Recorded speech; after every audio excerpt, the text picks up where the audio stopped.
Un président qui règne depuis plus de 40 ans vient de recevoir l'ultimatum le plus brutal de toute sa carrière et la planète entière retient son souffle pour voir s'il va enfin tomber ou résister encore une fois. Paul Biya du Cameroun est dans le collimateur de l'ONU après une élection qui a choqué jusqu'aux observateurs les plus blindés et ce qui va se passer dans les prochaines semaines risque de redessiner complètement la carte politique de l'Afrique centrale.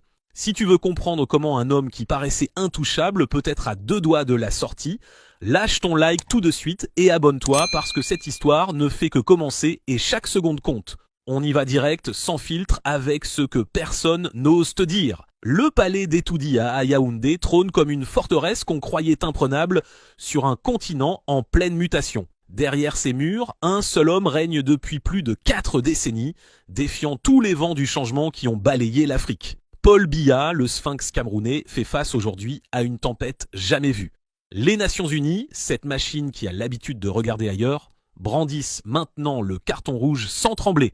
Le ton monte, les accusations pleuvent et le monde entier braque ses projecteurs sur ce leader nonagénaire qui s'accroche à son fauteuil comme à une bouée. Cette confrontation met à nu les fissures d'un système politique complètement fossilisé. Les capitales occidentales chuchotent, les chancelleries africaines paniquent et le peuple camerounais retient son souffle.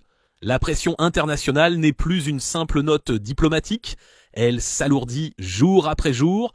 Les experts parlent d'un point de non-retour, d'une ligne rouge explosée lors du dernier scrutin. Les irrégularités ne sont plus des rumeurs de couloir, elles claquent au grand jour avec une violence dingue. La communauté internationale découvre ébahie l'ampleur d'un processus électoral qui ressemble à une gigantesque mascarade.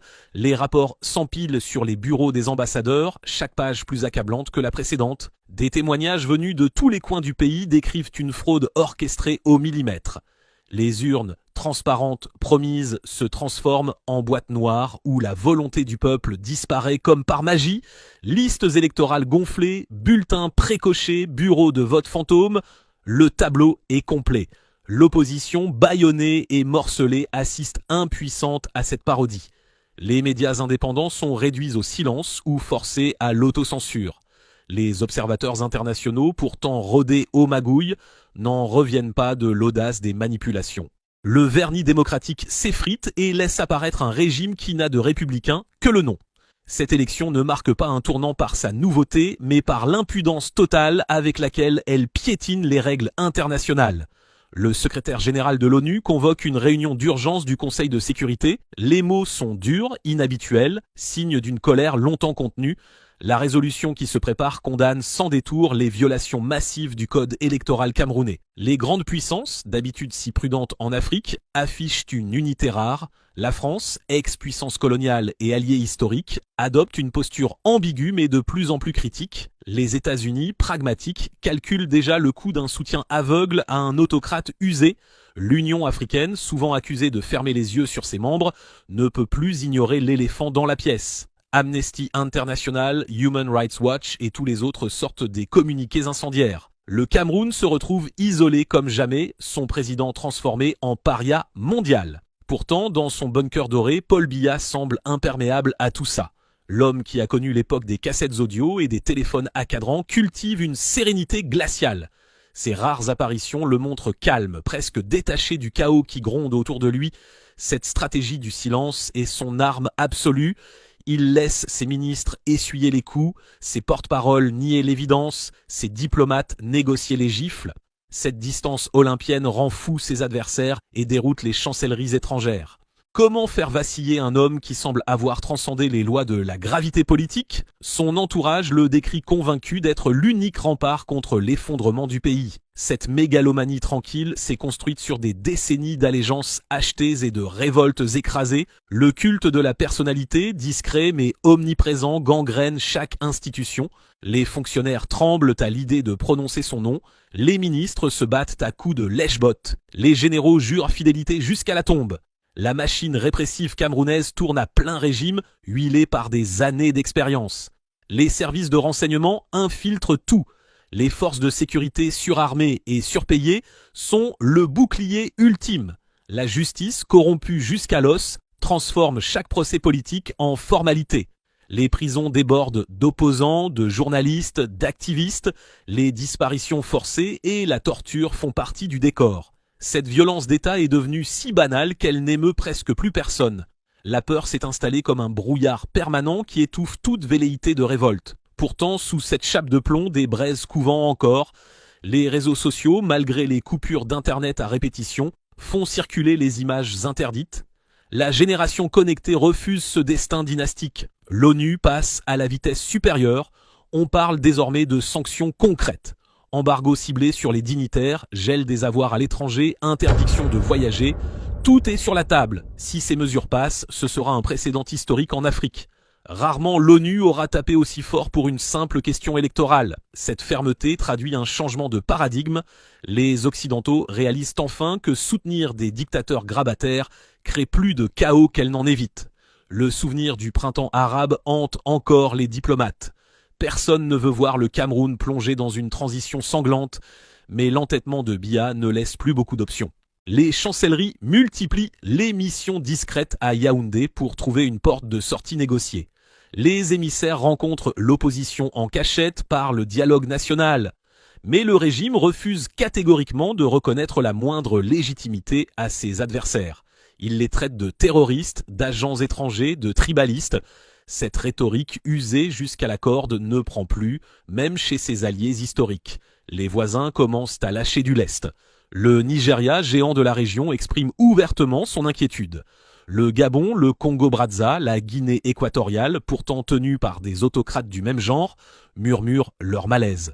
La solidarité des dictateurs montre des fissures. La peur d'une contagion démocratique terrifie ces régimes bâtis sur les mêmes fondations pourries. L'ascension de Paul Biya ressemble à un thriller politique implacable. Né dans l'ombre d'un village du sud forestier, rien ne le prédestinait à régner un demi-siècle. Son intelligence et sa discipline monacale attirent les missionnaires catholiques qui lui ouvrent les portes de l'éducation. Les écoles coloniales françaises, puis Paris et Sciences Po, forgeant son esprit et sa vision du pouvoir, il devient le technocrate discret et loyal dont Ahmadou Ahidjo, premier président, a besoin. Personne ne voit venir l'ambition froide qui brûle derrière les lunettes de bibliothécaire. Sa stratégie, patience infinie et adaptation caméléon. Il accepte les postes que les autres snobent, devient l'homme de l'ombre indispensable, tisse un réseau de fidélité et de dossiers. Quand Ahidjo, malade, le désigne successeur, tout le monde pense que c'est un gentil continuateur. Grosse erreur. À peine installé, Biya se transforme en Machiavel africain sans pitié. Purges immédiates, fidèles d'Ahidjo virés, exilés, parfois liquidés, les coups d'État réels ou inventés servent de prétexte à une répression massive. Exécution publique, procès truqués, le message est clair, la loyauté ou la mort. Le système Biya perfectionne la corruption comme outil de gouvernance. Le pétrole, même modeste, finance une machine clientéliste géante. Contrats publics, postes dans l'administration, tout se distribue selon un savant dosage ethnique. Chaque groupe reçoit juste assez pour se taire, jamais assez pour menacer la suprématie du clan Betty. L'opposition végète, divisée, corrompue ou harcelée. Le multipartisme n'est qu'un décor, mais aujourd'hui tout craque. Les universités bouillonnent, les étudiants connectés comparent leur sort à celui des autres pays africains qui ont connu des transitions. Ils refusent les pots de vin d'autrefois, hashtag incendiaire, vidéos de répression qui font le tour du monde. La guerre de l'info est lancée. Chaque bavure devient virale, chaque arrestation crée un martyr. Le régime, formé à la propagande analogique, est totalement dépassé par la révolution digitale.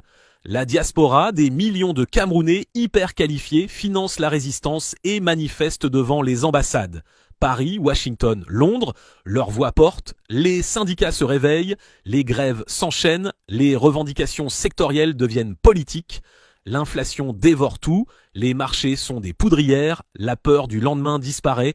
Quand on n'a plus rien à perdre, les églises abandonnent leur silence complice, les évêques publient des lettres pastorales cinglantes. Arrêter un prêtre, ça met le feu aux poudres. Les intellectuels, artistes, rappeurs deviennent les nouveaux porte-voix. Une chanson censurée au Cameroun explose sur YouTube et touche des millions. Dans les couloirs d'Etoudi, on murmure sur la santé du président. Les apparitions sont rares, les discours préenregistrés, les absences médicales à l'étranger de plus en plus longues. On parle de sosie, de mort clinique, peu importe. L'opacité totale alimente les rumeurs les plus folles. Les prétendants à la succession se positionnent dans l'ombre. Premier ministre, ministre de la Défense, chef de la garde présidentielle, le fils playboy. Tous savent que la mort de Biya déclenchera une guerre sans merci. Les scénarios vont du rêve. Transition à la sud-africaine au cauchemar, Somalie 2.0. Entre les deux, coup d'état militaire ou chaos ethnique. Les voisins paniquent. Nigeria redoute les réfugiés, Tchad guette les opportunités, Gabon et Guinée équatoriale tremblent pour leur propre peau. La France est coincée entre ses intérêts et l'opinion publique. Les États-Unis préparent déjà les successeurs. La Chine, elle, reste en contact avec tout le monde. Elle veut juste que ses barrages et ses ports soient protégés. On arrive à la fin de cette vidéo, mais l'histoire de Paul Biya est loin d'être terminée. Les prochains chapitres risquent d'être encore plus explosifs. Dis-moi en commentaire ce que tu penses qui va lui arriver au doyen des présidents africains. Like cette vidéo si tu veux qu'on continue à te balancer du contenu de ce niveau. Pendant que tu regardes ça, des réunions secrètes ont lieu à Yaoundé et le destin de 30 millions de personnes se joue peut-être en ce moment même. Reste branché, abonne-toi, active la cloche. Quand la bombe explosera, tu seras le premier averti.